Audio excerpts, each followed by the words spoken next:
সুপ্রিয় শিক্ষার্থী সকলকে শুভেচ্ছা, সকলকে শুভ সকাল।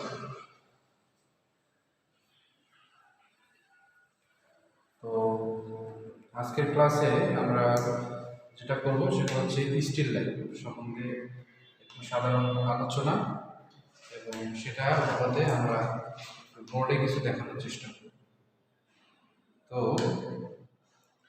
স্টিল লাইফটা কি সেটা আমাদেরকে জানার একটা বিষয় আছে।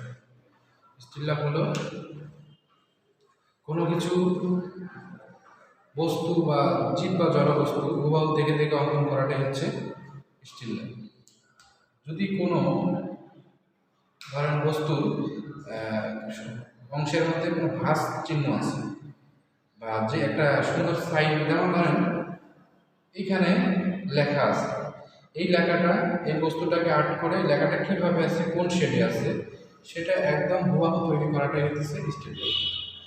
তো আমরা মনে হয় প্রথম সেমিস্টারে স্টিল লাইফ সম্বন্ধে অনেক কিছু লিখেছি এবং অনেক কিছু জেনেছি, এবং স্টিল লাইফ নিয়ে আমরা বেশ কয়েকটি ক্লাসও নিয়েছিলাম। তো এখন নিখুঁতভাবে আমরা আঁকার চেষ্টা করব এবং আপনাদেরকেও নিখুঁতভাবে আঁকতে হবে। তো এখন আমরা তাহলে একটা ছবি আঁকবো, যে কোনো একটা ছবি। ধরেন আমরা একটা মাটির হাঁড়ি তৈরি করি, মাটির হাঁড়ি, মাটির একটা ওভাল চিহ্ন নিলাম, ওভাল চিহ্নটাকে মাঝ বরাবর কেটে নিলাম। তারপর এখানে একটা সার্কেল,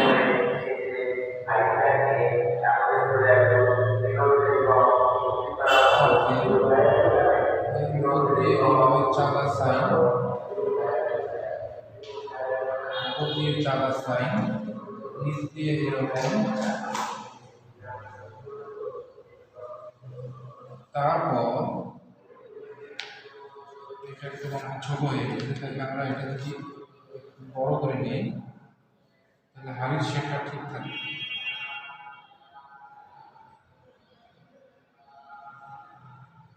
তাহলে আমরা মাটির হাঁড়িটা পুরোপুরি তৈরি করলাম। জাস্ট করে দিই।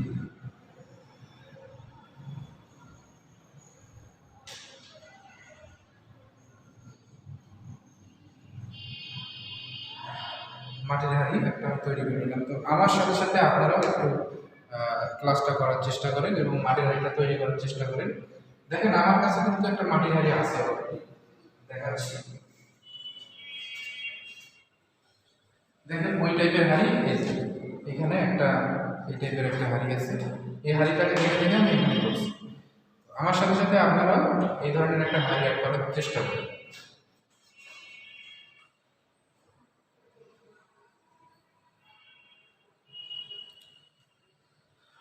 আচ্ছা, ঠিক আছে। তাহলে হাঁড়িটা আঁকছেন, তো হাঁড়ির মধ্যে দেখেন হাঁড়িটা যদি আমি এখানে এভাবে করে ধরি তাহলে দেখবেন এর একটা গোল ভাগ আছে, এটা একটা গোল ভাগ আছে। এরকম একটা শেড আমাদেরকে কি এখানে নিয়ে আসতে হবে, ওটাই ধরতে হবে। সেটা কি দিয়ে করবো? পেন্সিলের মাধ্যমে। পেন্সিল আপনি চারকোল পেন্সিল ব্যবহার করতে পারেন, 4B, 8B, 6B।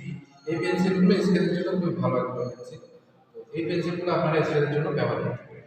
বা এটা যদি চাই, এটা চাইলে আমরা একদম হুবহু রং দিয়েও করতে পারি, জল পেন্টিং করতে পারি, তেল পেন্টিং করতে পারি। তো এই কালারটা কি আছে, হাড়ির কালারটা আছে, হাড়ির কালারটা একটা কি খয়েরি টাইপের একটা কালার আছে, মাটি খয়েরি টাইপের কালার আছে। এই কালারটা বানানোরও একটা কি বিষয় আছে, রঙের মাধ্যমে বিভিন্ন রং গোলায় গোলায় গোলায় একটা রং আর একটা অর্থাৎ যৌগিক রং তৈরি করতে পারি।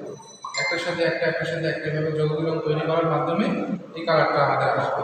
এই কালারটা যদি আমরা এইভাবে করে শেড করে আমরা খাতায় বা ক্যানভাসে আমরা আঁকি, তাহলে কি স্টিল লাইফের পরিপূর্ণতা আসবে।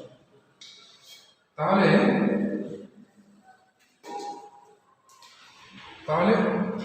এটা একটা গোল ভাব আছে। তাহলে এই গোল ভাবটাকে নিয়ে আসার জন্য আমরা এরকম আরেকটা চাঁদা দিয়ে দিই, আরেকটা চাঁদা দিয়ে দিই, এভাবে আরেকটা চাঁদা দিয়ে দিই। দেওয়ার পর আমাদের কি এটা এমনভাবে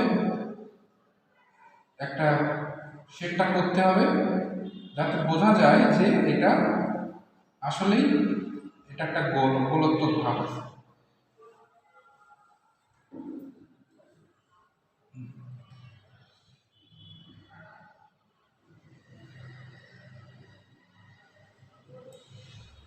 তো আমরা সরাসরি যে ক্লাসগুলো আছে সেগুলোর মধ্যে আমরা স্টিল লাইন একদম পুরো হাতে কলমে যেভাবে করে শেখায়, হাতে ধরে ধরে শেখায়, আমরা সেভাবে যে আপনাদেরকে শেখানোর চেষ্টা করব। আপনারা পরের ক্লাসে আমাদের সরাসরি উপস্থিত হওয়ার চেষ্টা করবেন এবং স্টিল লাইফের আর্ট করার জন্য যে আপনার যন্ত্রাংশ, যে সরঞ্জামগুলো আছে সেগুলো অবশ্যই সাথে করে নিয়ে আসবেন। সকলকে ধন্যবাদ।